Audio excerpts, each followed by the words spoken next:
ازيكم عاملين ايه؟ يا رب تكونوا بخير. معاكم اخصائية التخاطب بسمة حسين في حلقة جديدة ان شاء الله تعجبكم.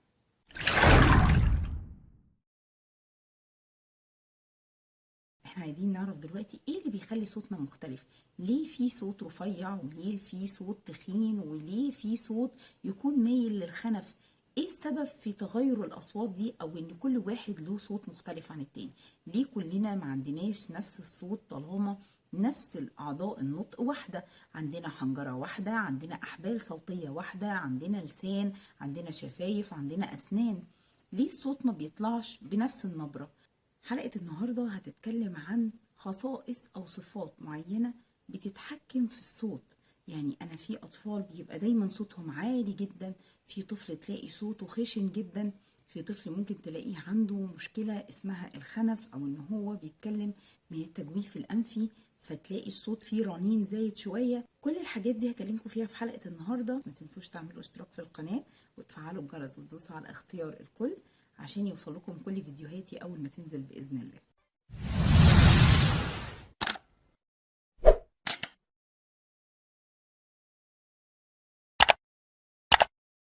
معروف جدا إن كل واحد له صوت بيميزه. في حاجة اسمها البصمة الصوتية، يعني كل واحد صوته بيكون مميز جدا زي البصمة بتاعت الأصابع. يعني ممكن نادرا جدا أو يكاد يكون منعدم إن في حد بيشترك معاه في نفس الصوت أو الطبقة. احنا عايزين نعرف دلوقتي ايه اللي بيخلي صوتنا مختلف. ليه في صوت رفيع وليه في صوت تخين وليه في صوت يكون مايل للخنف؟ ايه السبب في تغير الاصوات دي او ان كل واحد له صوت مختلف عن التاني؟ ليه كلنا ما عندناش نفس الصوت طالما نفس الاعضاء النطق واحده؟ عندنا حنجره واحده، عندنا احبال صوتيه واحده، عندنا لسان، عندنا شفايف، عندنا اسنان. ليه الصوت ما بيطلعش بنفس النبره؟ في 3 حاجات هي السبب في اختلاف اصواتنا، يعني بتخلي كل واحد فينا له طريقه او له صوت مختلف عن التاني. ايه هما ال3 حاجات دي؟ اول حاجه الطبقه، تاني حاجه الشده او ارتفاع الصوت، تالت حاجه النوعيه. هكلمك على كل نوع من ال3 وهتعرفي ايه السبب في ان احنا فعلا مختلفين. طبقة الصوت، في ناس بيبقى صوتها رقيق قوي، وفي ناس بيبقى صوتها أجش، وفي ناس بيبقى صوتها عادي في الطبيعي. ايه السبب في كده؟ قلنا طبقة الصوت. طب طبقة الصوت دي ايه اللي بيتحكم فيها؟ يعني ايه اللي بيخلي طبقة صوت كل واحد مختلف عن التاني؟ اول حاجة الاحبال الصوتية. انتوا تعرفوا ان كل واحد فينا عنده اشكال مختلفة من الاحبال الصوتية، يعني مش كلنا واحد عندنا احبال صوتية نفس الشكل نفس السمك نفس كل حاجة، لا، دي بتختلف في السمك، بتختلف في درجة شدتها، يعني هي ازاي مشدودة بالظبط على الحنجرة، وكمان طولها. تعرفوا ان كل واحد عنده احبال صوتية طولها ممكن تختلف من شخص لاخر، يعني مش كلنا زي بعض في الاحبال الصوتية. وكمان عندنا حاجة في جهاز النطق اسمها فتحة المزمار. تعرفوا ان فتحة المزمار دي كمية الهواء اللي خارجة منه او داخلة تاني ليه بتختلف من شخص لآخر، يعني مش كلنا بنشترك في حجم الهواء اللي داخل وخارج من فتحة المزمار. يبقى كده احنا عرفنا يعني ايه طبقة الصوت وايه اللي بيخلي كل واحد له طبقة مختلفة عن التاني، وعرفنا السبب الرئيسي طبعا الأحبال الصوتية. ندخل على النوع التاني وهو ارتفاع الصوت أو شدته. ايه السبب اللي يخلي كل واحد فينا، في واحد صوته طبيعته يعني هو بيتكلم في طبيعي بس هو صوته عالي جدا، وفي واحد تبقى قاعد جنبه ومش سامع هو بيقول ايه؟ ده بيرجع ان كل واحد عنده درجة في ارتفاع الصوت. طب ايه اللي بيخلي او ايه السبب الرئيسي في ان في ارتفاع صوت وانخفاض صوت؟ هقول لكم حاجة.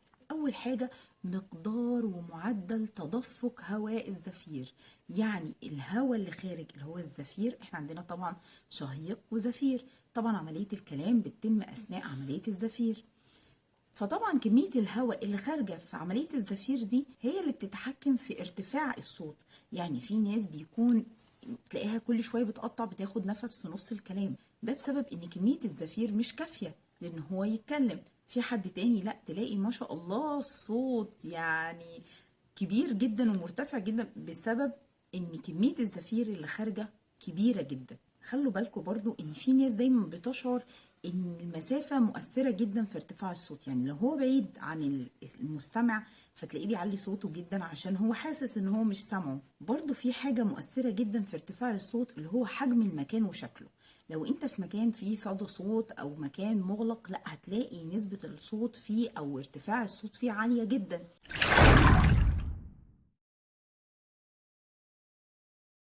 دي بس العوامل المؤثرة في ارتفاع الصوت، ان الانسان بيحس ان المستمع بعيد عنه، حجم الزفير اللي خارج، كمان المكان اللي موجود فيه الشخص اللي هو اصلا عنده استعداد لارتفاع الصوت. خلوا بالكم برضو ان في اضطراب، وده اسمه اضطراب فعلا، اللي هو ارتفاع الصوت لو كان مرتفع جدا جدا جدا ومفيش سبب لان هو يعلي صوته، فده يعد اضطراب، يعني مشكلة كبيرة جدا ولازم علاجها، ولازم تدريب قوي جدا في جلسات تخاطب عشان يبدأ يتعود على انه يقلل من درجة الصوت. وبرده انخفاض الصوت بشكل يعني يكاد يكون اللي جنبه ما بيبقاش سامعه، لا ده برضو اضطراب. انت موطي قوي صوتك ليه؟ احنا مش سامعينك. يعني مش شخص واحد اللي بيشكي، لا تلاقوا المجموعة كلها بتشكي من انخفاض صوته، هو ما بيعليش صوته، ما عندوش قدرة ان يعلي صوته، فدي برضو مشكلة ومحتاجة علاج. تالت حاجة والأخيرة اللي هي النوعية. في أنواع كتير للصوت، زي الصوت الهمس وصوت البحة. يعني بتلاقي في حد عنده بحة في صوته بتكون طبيعية جدا، هو ولا زعق ولا اتخانق ولا أي حاجة، بس هو مخلوق كده عنده بحة صوتية، وساعات بتبقى جميلة جدا في بعض الأشخاص. وفي كمان ساعات بلاقي أطفال يعني قبل سن المراهقة أو البلوغ، بلاقي الطفل صوته خشن، صوته هو عوامل وراثية، يعني بيكون مش راجع لأي حاجة غير إن هي عوامل وراثية، وده النوع بتاع صوته واللي معروف عندهم في العيلة. في حد تاني تلاحظ ان هو يعني زي ما بنقول عنده خنف او بيتكلم من الانف، فده طبعا بيحتاج العلاج، وساعات بيكون وراثي، يعني هو سامع مامته بتتكلم كده وباباه بيتكلم كده، فهو بالتالي بيقلد طريقة الصوت والكلام، فبقى كده ممكن ما يكونش عنده اي مشكلة عضوية. وبرضه في نوعية الصوت، لو كان الصوت مهموس لدرجة يعني شديدة جدا او ان هو غليظ بدرجة شديدة جدا، الاتنين دول يعدوا اضطراب وبيحتاجوا العلاج. اتمنى اكون فدتكم في فيديو النهاردة. ما تنسوش تعملوا اشتراك في القناة وتفعلوا الجرس وتدوسوا على اختيار الكل عشان يوصل لكم كل فيديوهاتي اول ما تنزل وتقدروا تتابعوني. كان معاكم اخصائية التخاطب بسمة حسين.